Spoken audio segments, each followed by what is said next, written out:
जी, अस्सलाम वालेकुम। तो वायरसेस के बारे में हम लोगों ने आज डिस्कस करना था। तो वायरसेस की सबसे पहली बात जो हमें पता होनी चाहिए वो ये है कि वायरसेस हमारे पास ना तो हम इनको यूकेरियोट्स में कंसीडर करते हैं और ना ही हम इन्हें प्रोकैरियोट्स समझते हैं, बल्कि वायरसेस हमारे पास एक ऐसी एंटिटी है जिसको हम कहते हैं कि ये हमारे पास लिविंग और नॉन लिविंग थिंग्स की बॉर्डर लाइन के ऊपर हमारे पास ये सिचुएटेड है। कुछ कैरेक्टर्स इसके अंदर जो है वो हमारे पास लिविंग ऑर्गेनिजम्स के हैं और कुछ कैरेक्टर्स इसके अंदर हमारे पास नॉन लिविंग ऑर्गेनिजम्स के मौजूद होते हैं। अब लिविंग ऑर्गेनिजम्स वाले अगर हम कैरेक्टर्स की बात करें, तो वो तो आप कह सकते हैं कि इनके अंदर न्यूक्लिक एसिड मौजूद होता है, ये लिविंग ऑर्गेनिजम्स का कैरेक्टर है और ये एक तरह से रिप्रोड्यूस कर सकते हैं या अपनी कॉपीज़ प्रोड्यूस कर सकते हैं। तो ये हमारे पास एक लिविंग ऑर्गेनिजम्स का कैरेक्टर हुआ। इसी तरह ये क्रिस्टलाइन फॉर्म में एग्ज़िस्ट करते हैं और क्रिस्टलाइन फॉर्म में एग्ज़िस्ट करना हमारे पास ये एक नॉन लिविंग थिंग्स का कैरेक्टर है। तो हम कहेंगे ये ना तो हमारे पास लिविंग है और ना ही ये हमारे पास नॉन लिविंग है। सो सबसे पहली बात ये है कि वायरसेस जो हैं वो हमारे पास डिस्कवर किसने किए? तो वायरसेस की डिस्कवरी का जो सेहरा है वो हमारे पास टुवार्ट के सर और आइवानोस्की के सर और स्टैनले इन सब के सर पे है। यानी हम किसी एक को नहीं क्रेडिट कर सकते कि हमारे पास एक्चुअली किस एक बंदे ने वायरस को डिस्कवर किया। अगर हम एग्ज़ाम्पल की बात करें तो रिसेंटली अभी वायरस जिसको हम टोबैको मोज़ेक वायरस कहते हैं। टोबैको मोज़ेक वायरस एस्पिरेंट्स सब लोग अपना माइक काइंडली म्यूट कर लिया करें ताकि शोर जो है वो ना हमारे पास आए। सो आइवानोस्की को मेजरली हम लोग कह देते हैं, इसी तरह हमने कहा डी हैरिले को भी हम कहते हैं कि उसने भी बाद दफ़ा हमारे पास वायरस जो है उसकी डिस्कवरी में अहम रोल या इम्पोर्टेंट रोल जो है वो प्ले किया। सो वायरस जो है वो सबसे पहले तो हमें ये पता होना चाहिए कि ये नॉन लिविंग ऑर्गेनिजम्स हैं। ऑल्दो ये हमारे पास लिविंग ऑर्गेनिजम्स को अफेक्ट करते हैं, तो हम इनको क्यों कहते हैं नॉन लिविंग? सबसे पहली बात हमारे पास कही गई है because they rely on other organisms for survival and reproduction. ये आइसोलेटेड या अकेले जब रह रहे हों, किसी होस्ट के ऊपर नहीं रह रहे, तो तब हमारे पास ये रिप्रोडक्शन नहीं कर सकते, अपनी कॉपीज़ प्रिपेयर नहीं कर सकते। इनके लिए हम एक टर्म इस्तेमाल करते हैं ऑब्लिगेट पैरासाइट। वायरस के लिए एक हमारे पास वायरस का जो वर्ड है ये हमारे पास जिस नाम से जिस वर्ड से माखूज़ है उसका मतलब होता है पॉइज़न, वेनम या पॉइज़न। वायरस के कैरेक्टर्स की अगर हम बात करें तो सबसे पहली बात ये है कि ये सेलुलर नहीं होते, सेल से नहीं बने होते। उसकी वजह क्या है? क्योंकि इनमें ना तो साइटोप्लाज़्म होता है और ना ही मेम्ब्रेन बाउंड कोई ऑर्गेनेल्स मौजूद होते हैं और ना ही इनमें कोई सेल मेम्ब्रेन सिरे से मौजूद होती है। तो अगर हम इनके स्ट्रक्चर की बात करें तो एक्चुअली इनका स्ट्रक्चर कैसा होता है? वायरस पार्टिकल की अगर हम बात करें तो ये 2 मेजर चीज़ों में डिवाइडेड होता है। एक हमारे पास आउटर कोर और दूसरा इनर कोर। कोट और कोर, अगर हम कोट की बात करें आउटर कोट की, तो इसमें हमारे पास कैप्सिड प्रोटीन और या फिर हमारे पास इन्वेलप मौजूद होता है। इन्वेलप हमारे पास सारी वायरसेस के अंदर मौजूद नहीं होता। जबकि इनर कोर की बात करें तो इनर कोर में हमारे पास या तो डीएनए मौजूद होगा या आरएनए मौजूद होगा, लेकिन ये दोनों बैक वक्त मौजूद नहीं हो सकते। या फिर हमारे पास बाज़ दफ़ा कुछ प्रोटीन्स या एंजाइम्स भी मौजूद हो सकते हैं और ये एंजाइम्स डेफिनिटली हमारे पास ऐसे एंजाइम्स होंगे जो एन ऐसे एंजाइम्स होंगे जो इस वायरस को हेल्प आउट करेंगे इसकी रेप्लिकेशन। जैसे कि एक मेजर एंजाइम हमारे पास रेट्रोवायरस के अंदर मौजूद होता है, जिसको हम रिवर्स ट्रांसक्रिप्टेज का नाम देते हैं। हम लोग कह रहे थे कि जो हमारे पास एंजाइम है, एंजाइम के अंदर बाज़ दफ़ा प्रोटीन भी मौजूद हो सकती है इनर कोर में। प्रोटीन या फिर एंजाइम जैसे कि हमारे पास रेट्रोवायरसेस के अंदर हमारे पास एक एंजाइम है जिसको हम बोलते हैं रिवर्स ट्रांसक्रिप्टेज। और रिवर्स ट्रांसक्रिप्टेज का क्या काम होता है? आरएनए जीनोम को ये डबल स्टैंडर्ड डीएनए जीनोम में कन्वर्ट कर देता है। तो ये हमारे पास डिफरेंट चीज़ें एक वायरस के अंदर मौजूद हो सकती हैं। वायरस के कैरेक्टर्स की अगर हम बात करें तो वायरसेस हमारे पास they are simpler than any unicellular prokaryote. क्योंकि ये ना तो प्रोकैरियोट है ना यूकैरियोट है, हम कहते हैं ये लिविंग ऑर्गेनिजम्स ही नहीं है। तो इनके कैरेक्टर्स की अगर हम बात करें तो हम कहते हैं इनके characters in between the living organisms होते हैं, कुछ लिविंग ऑर्गेनिजम्स वाले और कुछ नॉन लिविंग ऑर्गेनिजम्स वाले। इनका साइज यूजुअली बैक्टीरिया से कम होता है जो कि 500 टू 400 नैनोमीटर्स तक होगा।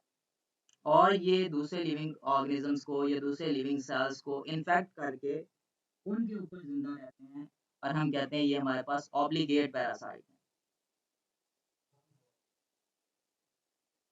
सो वायरसेस जो हैं ये हिस्ट्री में भी इन्होंने बहुत रोल प्ले किया। हम कह सकते हैं कि वायरसेस जो हैं इनकी वजह से बहुत से हमारे पास आफतें आई, और एक तरह से बहुत से मैस किलिंग्स का बायस भी हमारे पास ये वायरसेस बने।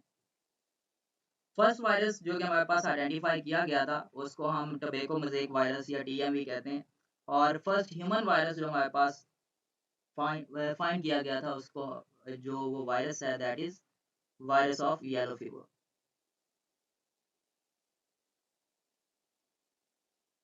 उसके बाद 1915 में साइंटिस्ट ने पहली दफ़ा ये रियलाइज़ किया कि बैक्टीरिया को वायरस की मदद से इन्फेक्ट किया जा सकता है, और वायरसेस को फ़िल्टर आउट कर लिया गया। फ़िल्टर आउट करने का ये मकसद हुआ कि ऐसे छाननी से या ऐसी सिफ्ट से हमारे पास गुज़ारा गया ऑर्गेनिज़म्स को जिसमें से बैक्टीरिया जो है सेपरेट आउट हो जाते थे।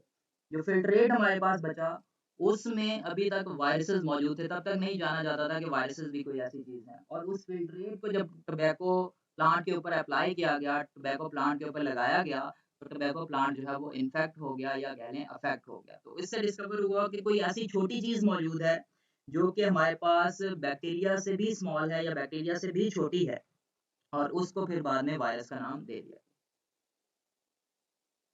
वायरसेस को डिफरेंट तरह से क्लासिफाई किया जाता है। तो सबसे पहला जो हमारे पास क्लासिफिकेशन है वायरसेस की वो हमारे पास की जाती है बेस्ड ऑन दी होस्ट, कि किस होस्ट को ये अफेक्ट कर रहा है। इधर ये प्लांट को अफेक्ट कर रहा है, एनिमल्स को अफेक्ट कर रहा है, या फिर बैक्टीरिया को अफेक्ट कर रहा है। अगर तो ये बैक्टीरिया को अफेक्ट कर रहा है तो हम इसको बोल देते हैं बैक्टीरियोफेज वायरस। और बैक्टीरियोफेज वायरसेस जो है ये हमारे पास डीएनए वायरसेस होते हैं, एंड दे आर पॉलीहेड्रल, और इनकी एक हमारे पास टेल भी मौजूद होती है। ये आप T4 बैक्टीरियोफेज जो है देख सकते हैं।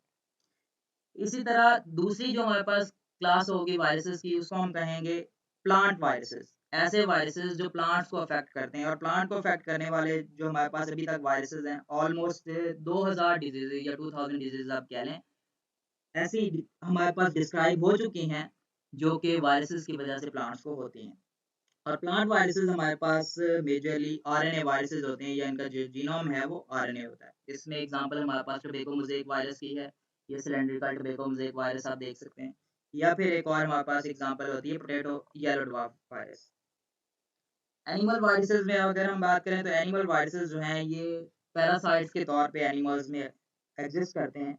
जैसे फुट एंड माउथ डिजीज है हमारे पास, इसी तरह रूस सार्कोमा वायरस।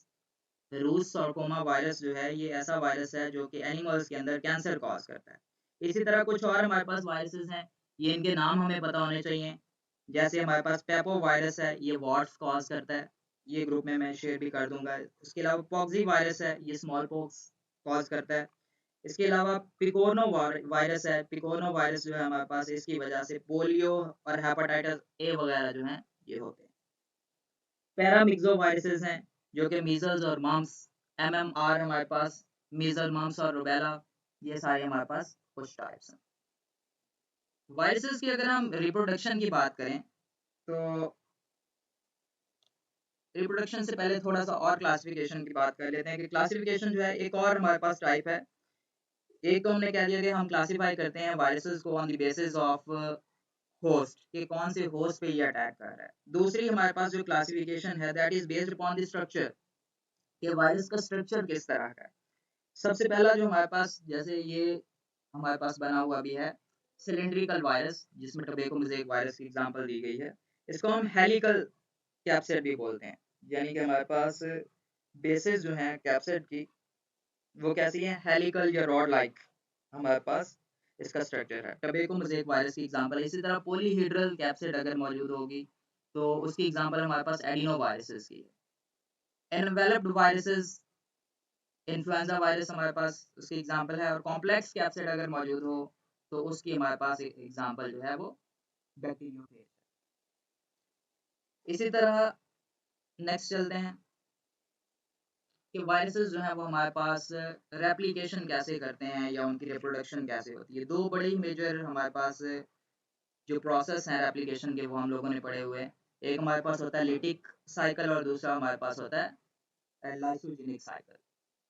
तो वायरस जो है वो हमारे पास सिंपली सेल डिवीजन से तो ये डिवाइड नहीं होते या सेल डिवीजन से तो ये रिप्रोड्यूस नहीं करते। ये बड़ी सिंपल सी बात है, क्योंकि ये सेल्स के बने ही नहीं होते तो सेल डिवीजन से ये नहीं हो सकते। वायरसेस के अंदर रेप्लिकेशन होती है और एक टर्म यहाँ पे हमारे पास लिखी है होस्ट रेंज। होस्ट रेंज का मतलब ये है कि जो हमारे पास वायरसेस होते हैं, जैसे एंजाइम के बारे में हमने पढ़ा कि उनके अंदर कुछ स्पेसिफिसिटी होती है कि एक एंजाइम किसी स्पेसिफिक मॉलिक्यूल पर ही एक्ट करेगा, ये स्पेसिफिक सबस्ट्रेट पर ही एक्ट करेगा, किसी और पर एक्ट नहीं करेगा। बिल्कुल इसी तरह हमारे पास जो वायरसेस हैं इनकी होस्ट रेंज होती है। कुछ ऐसे वायरसेस होते हैं जो स्पेसिफिक सेल्स पे हमारे पास एक्ट करेंगे और कुछ ऐसे वायरसेस भी हमारे पास हैं जो हमारे पास पूरी एक स्पीशीज के ऊपर या कह लेंगे सारे के सारे मैमल्स के ऊपर ये एक्ट कर सकते हैं या उनको ये अफेक्ट कर सकते हैं। सो जो हमारे पास होस्ट रेंज है ये भी वेरी करती है from virus to virus. So viruses undergo replication within a host cell, ये बात हमने कही। Then viruses can do this in both prokaryotic and eukaryotic cells। और अगर हम प्रोकैरियोट्स की बात करें तो बैक्टीरियोफेज की हमारे पास एग्जांपल है। इसी तरह अगर यूकैरियोट्स की बात करें तो हमारे पास प्लांट वायरसेस या एनिमल वायरसेस किसी की भी हम बात कर सकते हैं, दोनों हमारे पास हैं। Generally, virus will have a host range and limited number of host species, tissues or cells that a virus or other parasite can infect। कुछ ऐसे हमारे पास वायरसेस भी हैं जो सारे के सारे या किसी भी मैमल पे अफेक्ट कर सकते हैं या किसी भी मैमल को नुकसान पहुंचा सकते हैं। जैसे पोलियो वायरस की अगर हम बात करते हैं तो पोलियो वायरस जो है वो हमारे पास सिर्फ और सिर्फ ह्यूमन सेल्स पे एक्ट कर सकता है, ये ह्यूमन सेल्स में एंटर हो सकता है और कुछ प्राइमेट्स में भी ये एंटर हो सकता है। जबकि अगर हम दूसरे वायरस रेबीज वायरस की बात करें तो रेबीज वायरस जो है सारे के सारे मैमल्स के अंदर ये एंटर हो सकता है, यानी हम कह सकते हैं उसकी होस्ट रेंज ज़्यादा है जो हमारे पास रेबीज वायरस है, और पोलियो वायरस जो है उसकी रेंज हमारे पास होस्ट रेंज कम है as compare to the polio virus.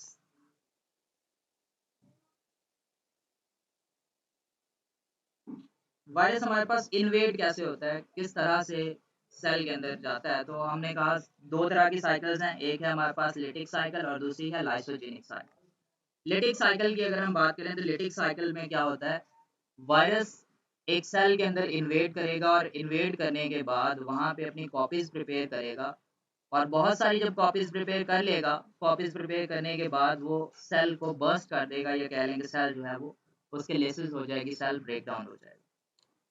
इसको हम बोलते हैं लिटिक साइकिल। इसकी एक्सप्लेनेशन देख लेते हैं। पहली स्टेज हमारे पास होती है अटैचमेंट। ये फेज जो है वो अपने होस्ट सेल की वॉल के ऊपर या सेल की मेम्ब्रेन के ऊपर अटैच होगा। अटैच होने के लिए उसको स्पेसिफिक रिसेप्टर साइट्स चाहिए, यानी कोई स्पेसिफिक जगह चाहिए जहाँ पे जाके उसने अटैच होना है।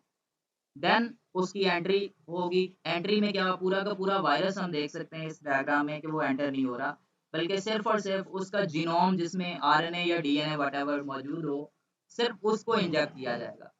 वायरस जो है अपना जेनेटिक मटेरियल उसको होस्ट सेल के अंदर इंजेक्ट करेगा और जो भी उसमें एंजाइम्स होंगे उस एंजाइम्स को वहाँ पे रिलीज करेगा और जितनी भी अपनी सेलुलर मशीनरी उसको चाहिए उसके ऊपर ये कंट्रोल कर लेगा। Some animal viruses they will enter the host cell by phagocytosis. Some plant viruses are injected into cell by insects. So ये depend करता है from virus to virus.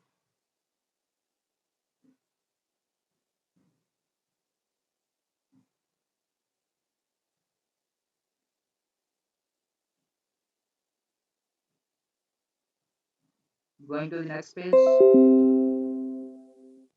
Next हमारे पास जो है that is replication. So replication में क्या होता है, होस्ट सेल ने तो अपना डीएनए जो है उसकी कॉपीज प्रिपेयर करनी थी। अब चूंकि वायरल डीएनए या आरएनए उसमें आ चुका है तो वायरल डीएनए या आरएनए क्या करेगा, होस्ट को अपने लिए प्रोटीन्स या अपने लिए जो डीएनए उसने कॉपीज प्रिपेयर करनी थी वो नहीं बनाने देगा, बल्कि उसकी बायोसिंथेटिक मशीनरी के ऊपर कंट्रोल कर लेगा और जो भी चीजें उस वायरस को चाहिए होंगी वायरस अपने लिए वो सारी की सारी चीजें प्रिपेयर करवाएगा। Then is the assembly. New viral particles will assemble, यानी नए वायरसेस जो हैं वो हमारे पास प्रिपेयर होंगे और जब बहुत ज़्यादा वायरसेस हमारे पास प्रिपेयर हो जाएंगे तो फाइनली हमारे पास सेल जो है उसकी लेसिस होगी या सेल कह लें ब्रेकडाउन होगा, और ब्रेकडाउन के बाद जो हमारे पास वायरसेस थे वो सारे के सारे रिलीज हो जाएंगे। और अब रिलीज होने वाले वायरसेस नए सेल्स को अफेक्ट करने के लिए हमारे पास तैयार हैं, और इनको वायरुलेंट फेजेस कहा जाता है या फिर लेटिक फेजेस, इनके लिए दोनों नाम इस्तेमाल किए जाते हैं। दूसरा हमारे पास जो साइकिल होती है दैट इज कॉल्ड लाइसोजेनिक या फिर लाइसोजेनिक साइकिल या फिर प्रो वायरस भी हम इसको कहते हैं।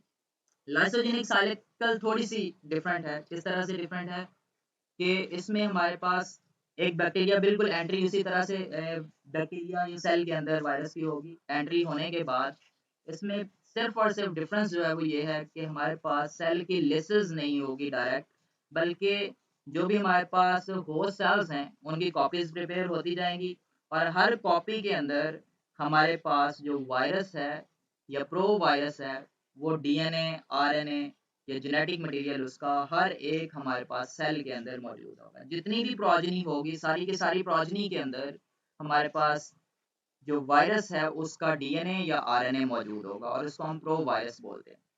अब चूंकि ये हमारे पास लेसेस नहीं करता, हम इसको टेम्परेट फेज का नाम भी देते हैं। अब इसमें अगर हम देखें अभी तक हमें ये लग रहा होगा कि जो हमारे पास लाइसोजेनिक साइकिल है ये कदरे बेहतर है लेटिक साइकिल से, कि इसमें ये प्रॉब्लम तो नहीं है ना कि ये हमारे पास लेसेस कर देगा या सेल को ब्रेक डाउन करेगा, इस तरह से सेल का ज़्यादा नुकसान नहीं हमारे पास कर रहा। लेकिन होता क्या है कि हमारे पास ये जो लाइसोजेनिक साइकिल है, ये लाइसोजेनिक साइकिल किसी भी टाइम पे हमारे पास इंडक्शन की वजह से एक प्रोसेस जिसको हम बोलते हैं इंडक्शन, इंडक्शन की वजह से ये हमारे पास किसी भी वक्त लेटिक साइकिल जो है उसको शुरू करवा सकते हैं, या इसमें किसी भी वक्त हमारे पास लेटिक साइकिल जो है वो शुरू हो सकती है। इसको एक दफा देख लेते हैं जी। Replication process in virus in which the viral DNA enters the host cells and become integrated into the host DNA। हमने कहा कि host DNA का पार्ट बन जाता है, और जैसे जैसे होस्ट सेल की कॉपीज प्रिपेयर होती हैं हर सेल के अंदर आगे उसकी प्रोजनी के अंदर हमारे पास उसका डीएनए वायरस का मौजूद होता है। ये होस्ट को किल नहीं करता बल्कि उसके अंदर टेम्परेट फेज के तौर पे मौजूद रहता है उसका डीएनए या उसका जो हमारे पास जेनेटिक मटेरियल, और इसकी डोमिनेंट स्टेट को हम क्या कहते हैं, लाइसोजेनिक कहते हैं। वायरस डीएनए हमारे पास री एंटर हो सकता है किसी भी टाइम लेटिक साइकिल में, और इस हम प्रोसेस को क्या कहते हैं, इसको हम बोलते हैं इंडक्शन। और जब हमारे पास इंडक्शन हो जाएगी तो इंडक्शन के लिए हमारे पास कुछ कंडीशंस रिक्वायर्ड हैं। क्या कंडीशंस हो सकती हैं, वो हमारे पास कंडीशंस किसको फेवर करेंगी, वो कंडीशंस हमारे पास लेटिक साइकिल को फेवर करेंगी। हम कह सकते हैं कि ये हार्श कंडीशंस होती हैं, जैसे डेसिकेशन, पानी की अगर कमी हो जाएगी, एक्सपोजर टू यूवी या फिर आयोनाइजिंग रेडिएशन। अगर रेडिएशंस को एक्सपोज कर दिया जाएगा उस सेल को तो भी हमारे पास लेटिक साइकिल उसमें स्टार्ट हो सकती है। इसी तरह अगर हम इसको किसी म्यूटाजेनिक केमिकल से एक्सपोज कर देते हैं, म्यूटाजन से एक्सपोज कर देते हैं, तो भी हमारे पास लेटिक साइकिल स्टार्ट हो सकती है, या कह दें इंड्यूस हो सकती है। इंडक्शन जो है वो एक प्रॉपर वर्ड होगा हमारे पास। वायरसेस की वजह से बहुत सारी डिजीज होती हैं, चंद एक हमने यहाँ पे डिस्कस की हैं, बाकी आप लोग जो रेलिवेंट बुक्स आपके साथ शेयर की जाएंगी उनमें से देख लीजिएगा।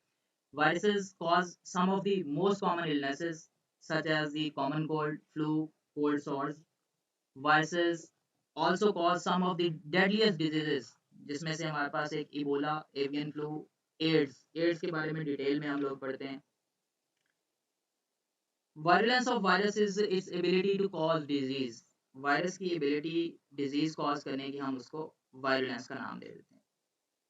वायरसेस के अगेंस्ट एंटीबायोटिक्स इफेक्टिव नहीं होती। कोई मुझे बता सकता है कि ऐसा क्यों है, एंटीबायोटिक्स जो है वो वायरसेस के अगेंस्ट हमारे पास इफेक्टिव क्यों नहीं होती?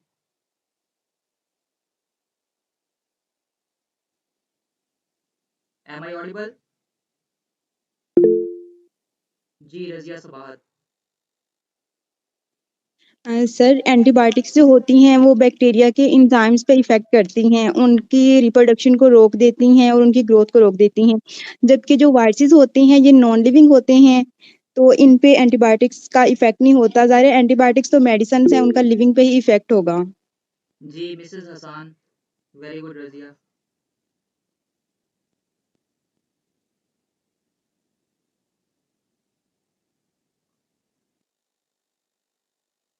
जी मिसेस हसान। हेलो।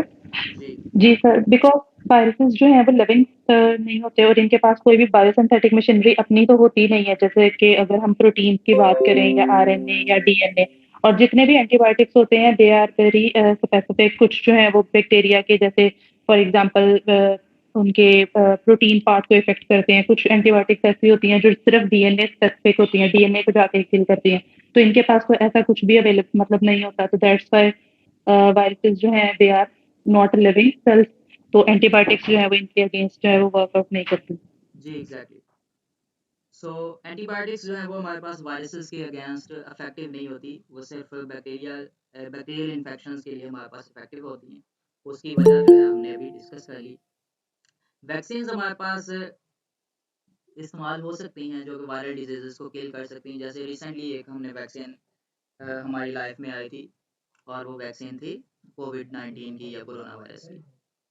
कुछ एंटीवायरल ड्रग्स भी हैं हमारे पास जो कि वायरल डेवलपमेंट को इनहिबिट करती हैं या वायरल डेवलपमेंट को रोक देती हैं।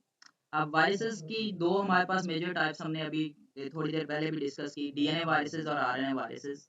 डीएनए वायरसेस जो हैं वो हमारे पास हमने कहा था एनिमल्स को अफेक्ट करने वाले जितने भी वायरसेस हैं वो सारे के सारे डीएनए वायरसेस होते हैं, और प्लांट्स को अफेक्ट करने वाले जितने वायरसेस होते हैं वो आरएनए वायरसेस होते हैं। So DNA viruses usually infect a host through a chance encounter with the virus. तो इसमें हमारे पास they include some of the more well known viruses जैसे कि herpes virus, any of the pox viruses such as smallpox और chickenpox, ये सारे के सारे हमारे पास एनिमल वायरसेस। उसके बाद आरएनए वायरसेस की अगर हम बात करें तो आरएनए वायरसेस हमने प्लांट वायरसेस को कहा था।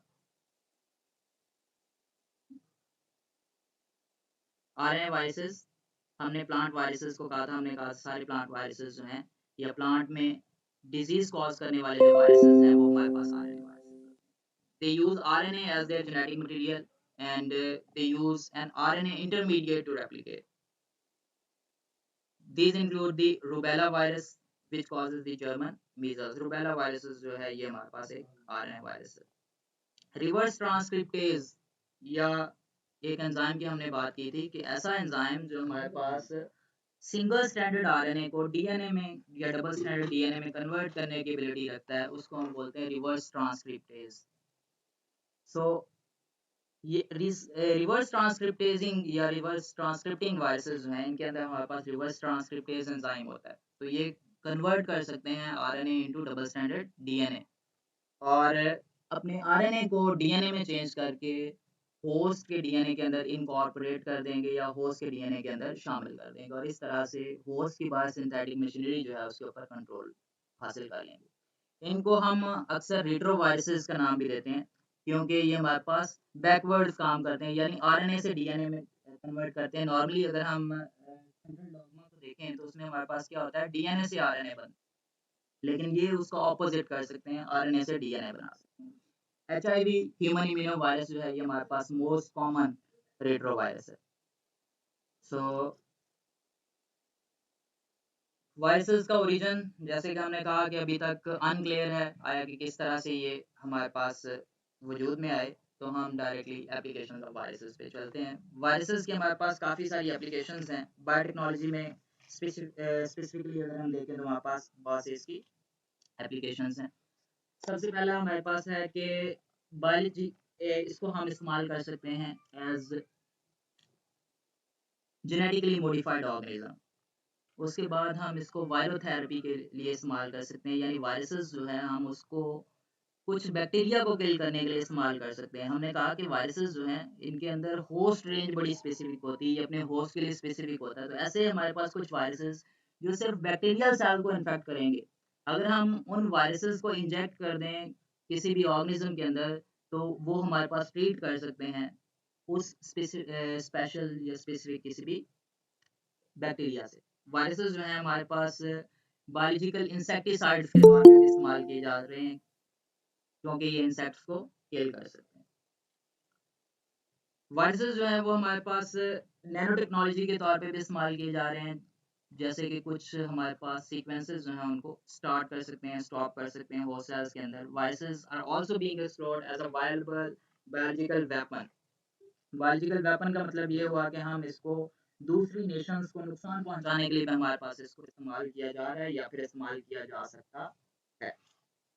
एक चीज़ जो मैं आप लोगों को बताना स्किप कर गया या कह लें भूल गया, ये हमारे पास एमसीक्यूज में भी अक्सर पूछा जाता है कि हर्पीज वायरस और एडिनो वायरस जो है इसमें कितनी कितनी कैप्सोमियर्स होती हैं। कैप्सोमियर्स हम कहते हैं कि जो हमारे पास वायरस का आउटर कोट होता है। अभी मुझे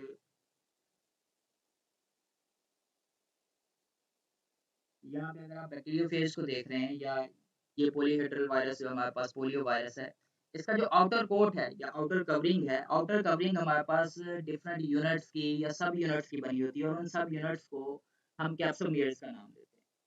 हर्पीज वायरस के अंदर 162 कैप्सोमियर्स होती हैं। एडिनो वायरस के अंदर हमारे पास 252 कैप्सोमियर्स होती हैं। ये हमारे पास एमसीक्यूज में अक्सर पूछ लिया जाता है। तो ये हमारे पास वायरसेस की जो है शॉर्ट सा इंट्रोडक्शन था। इससे रेलिवेंट मज़ीद चीज़ें हम लोग ग्रुप में डिस्कस कर लेते हैं और अगर आप लोगों के किसी किस्म के क्वेश्चंस हैं तो वो आप लोग मुझसे पूछ सकते हैं।